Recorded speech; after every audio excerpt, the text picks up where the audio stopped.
Hi, this is Kendra from Pencil and Pigment, and today I'm going to be doing a further in-depth review and look at the ROtring Isograph. Now, this is the set I received for Christmas. This is the technical drawing pen set, and I will link all the products that I'm showing and referring to in the description box below in case you're curious. I do a lot of illustration, and I do a lot of fine liner pens and things, and I've been having trouble with some of the cheaper ones, the Microns, the Copic multi-liners, some of those. So this seemed like a really good solution to that.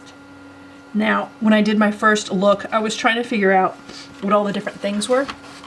And this is a pretty cool little case, and the lid is actually a ruler with different things going on in here. And in the video, I was trying to figure out what this was. So if you're curious, this guy right here is an attachment for a compass. So this goes up into the compass, and the isograph goes through here, and then you can, instead of doing like a pencil with a compass, you can use the ROtring pen. And I will throw up a couple pictures for us visual folks that are like, what is she still talking about? Yeah, so a compass attachment. Lots of fun. So if you're curious a little bit about the history of this company, it was created in 1919, and their first nibless fountain pen was created in 1928.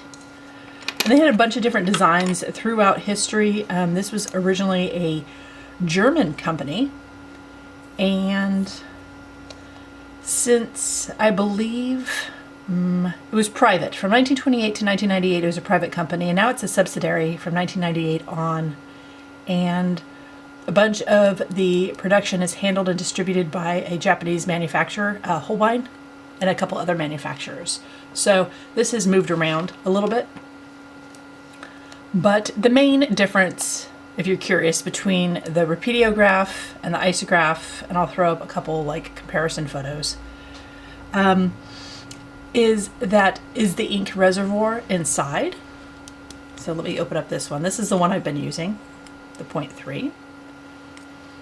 And the Isograph, this is a refillable reservoir, and the Rapidograph can be loaded with disposable capillary ink cartridges. The ink cartridges themselves can be refilled, but this isn't disposable. This is the one you keep using over and over and over. So that's pretty much the main difference between the two pens if you were trying to figure out which one you're more interested in. There is a little bit of a price difference as well. So I will link if you're curious and you really like looking at histories of different things, of companies, because it is pretty fascinating. Some of their fun things they created, you know, the art pen in 1984 and some of the different things. It's really cute. And they have some of the original advertisements and stuff, and that's always fun. So I will link the heritage page for ROtring and the Wikipedia page if you're interested.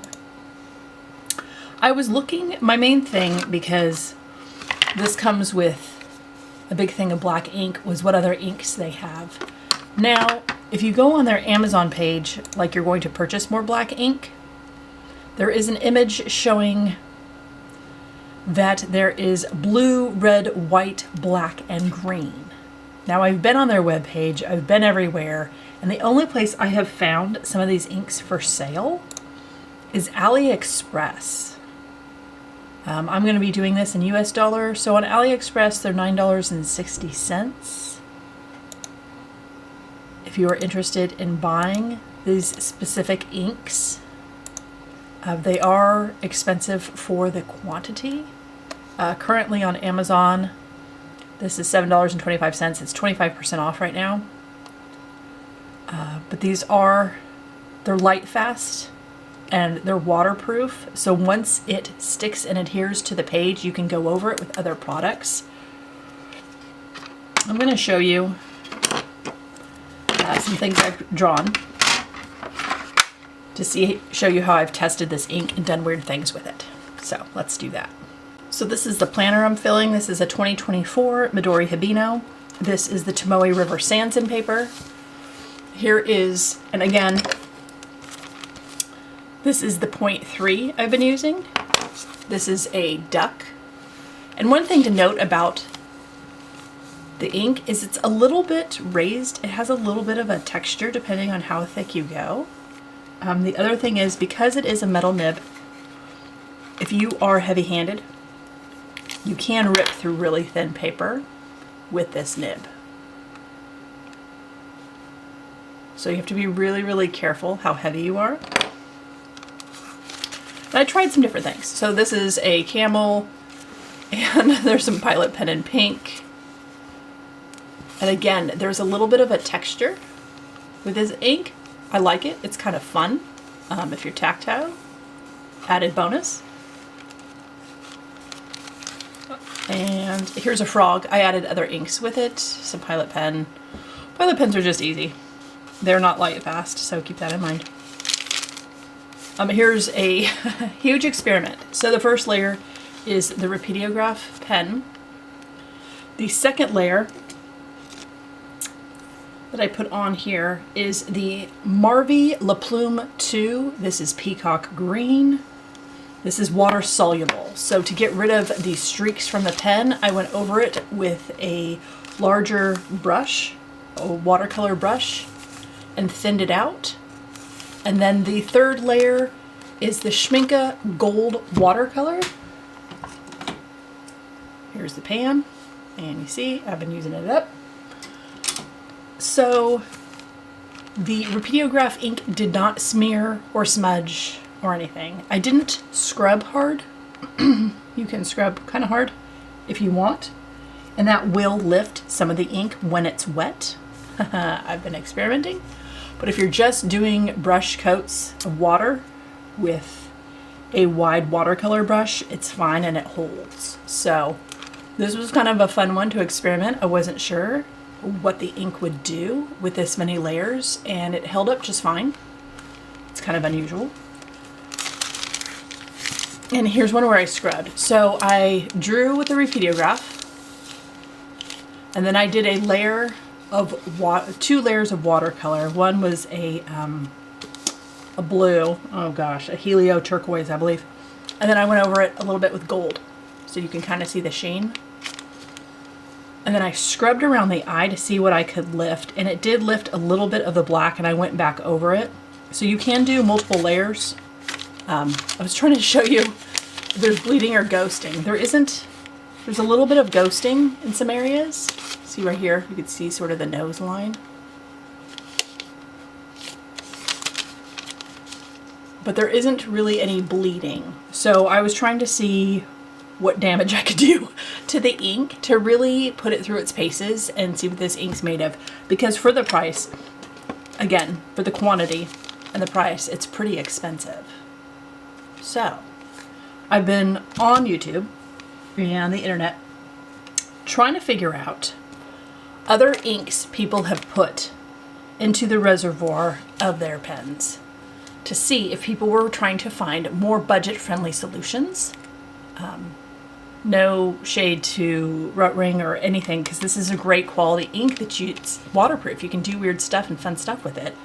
But if you are doing a low-buy art supply, or you're trying to adhere to a budget, or you're on a limited income, this is going to add up really, really quickly. So some of the things I've seen online is when folks are trying to use other inks, is the really cheap inks are too thin, and they dry too quickly, and they gum up the nibs. The other thing is, I found a video of somebody doing Sumi ink. No, there's soot in Sumi ink, so that's going to gum everything up too. So I thought for this video, I'd get weird with it. I promised I would, so that's what we're going to do. I'm not going to do anything strange to my 0.3 because I really, really like it. And the other one I have is a 0.2, which is even smaller. So the biggest one I have is this guy, and he's a 0.5. So we are going to put the proverbial you and I are going to put something in here that I haven't seen anybody do yet, and we're going to try and draw, and we're going to see if this wrecks it. If it does, I'll clean it up off camera and we'll call it a day. but nothing ventured is nothing gained, and I figured since I'm more of a art channel anyway than say a design or architecture or technical drawing, we would try an art supply. So what we're gonna try, this is Schminke's Aqua Drop. This is cyan blue. I have this as a color match. So this is the closest watercolor I can get to cyan that's in my printer. So that was strategic. I believe I got this on Cheap Joe's. Not every place carries this product. So we're gonna try it, okay? And if it fails, we learned one more thing not to put in here. Okay, let's get to it. All right, so for the sketchbook I'm gonna use, this is the Stillman & Byrne Epsilon. And this is the soft bound. It has the light gray cover. Here is the original illustration I did first trying the pen, so I thought I would do something side by side. You know, come around full circle to it. Again, I will link this product in the description box below. Here I have a cheap palette, a clean jar of water. I did wheel throwing pottery and made some stuff a while back in 2018, 2019. So this is one of my little jars. All right, let's see what we can do here.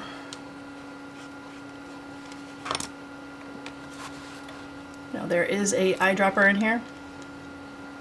If you want to see what it looks like, there is a hole directly in the middle. Ooh. I apologize. Can you kind of see the hole? Yeah. So there is a dropper in here. I think just full tilt, it's too thick. So we're going to water it down a little bit and see how this goes. Again, this could be a horrible fail. This is not scientific. Things are not measured out correctly. Welcome to my life. I think I'm going to stir this with paper clip I have. See if I can get an even distribution of pigment. We're gonna try it. I don't know if this is gonna work. I thought it would be fun. Some of the other like fountain pen inks from other companies have like shimmer and sparkle and all kinds of things in them that are really, really pretty, but that would absolutely gum it up. And while they make pens that are bigger than a 0.5, 0.7, 0.8, those would be, you know, some of the larger ones. I don't own those, so I gotta use what I have because I'm doing a low buy here. I'm on a budget. The other thing is, ooh, air bubbles. So, let's see if we can, okay. Can you see that? It looks all right. I don't know if this is going to work, folks. I'm down to try it, though. Always an adventure, that's what I say. Okay. You ready? I should do this on camera so we can all see together. I don't know if this is going to work. Maybe it's still too thick. Well, I was hoping a little something would come out.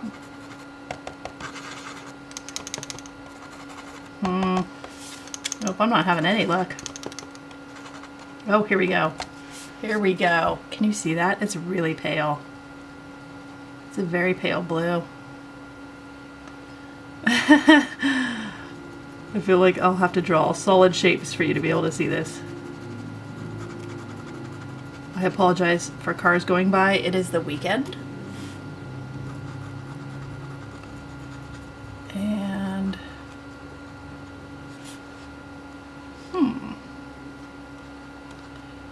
so it's pretty pale. This reminds me of that no copy colored pencil. You know that no copy colored pencil where it's like a pale blue and you can write with it and then when you go to Xerox it doesn't show up? Do you know what I'm talking about? Oh, it's pale. I wonder if I could do multiple layers. try and do another eyeball. Again, this is the 0.5, so it's going to be a little bigger than the 0.3.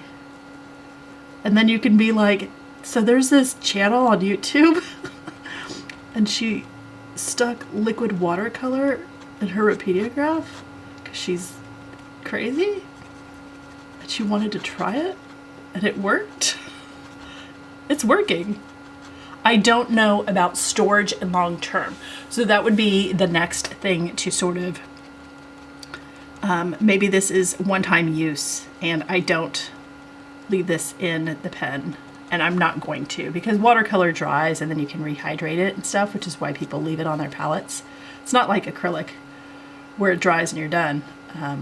Stay wet palettes, folks, for acrylic paint.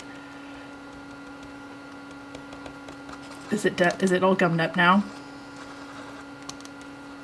Okay.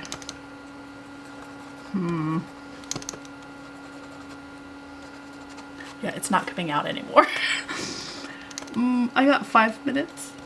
2 minutes. I got 1 minute of use. Well, shoots.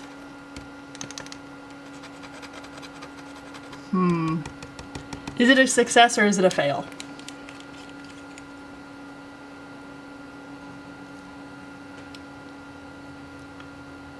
Let's see how much is still in there. Oh, there's still a bunch in there. I wonder if it's an air bubble. So you can see the liquid amount. Okay.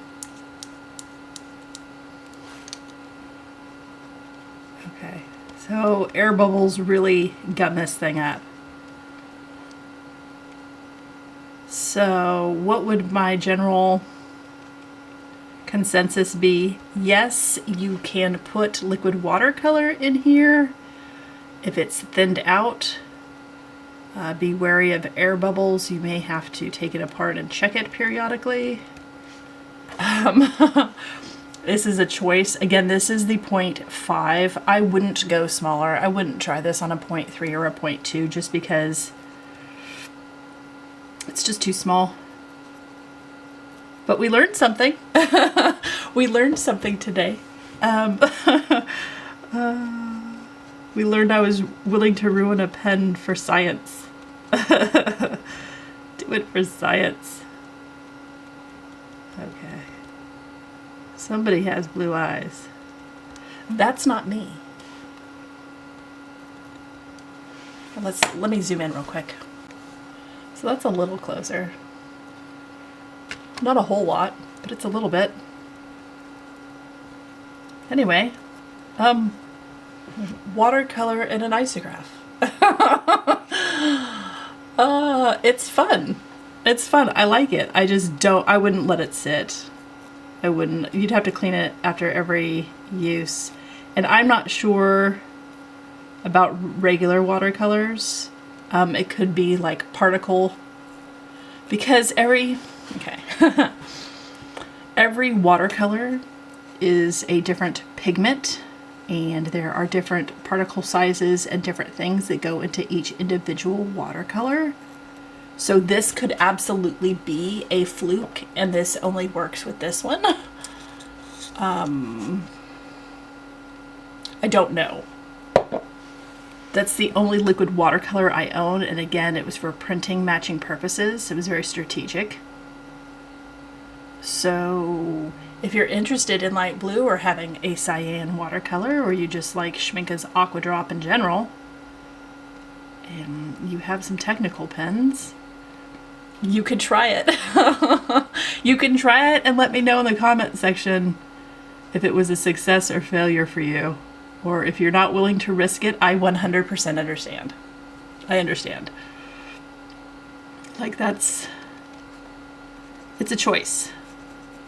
Going in and figuring out if you want to risk the type of thing. But I figure if I have an audience, then maybe there's at least one person that's curious. And I can still do really tiny detailed dots with this. Gosh, I hope that's auto-focused. It's just a really, really pale blue. So it's kind of fun. Here are the eyes. Here's the face. And we can do a nose here. And some lips.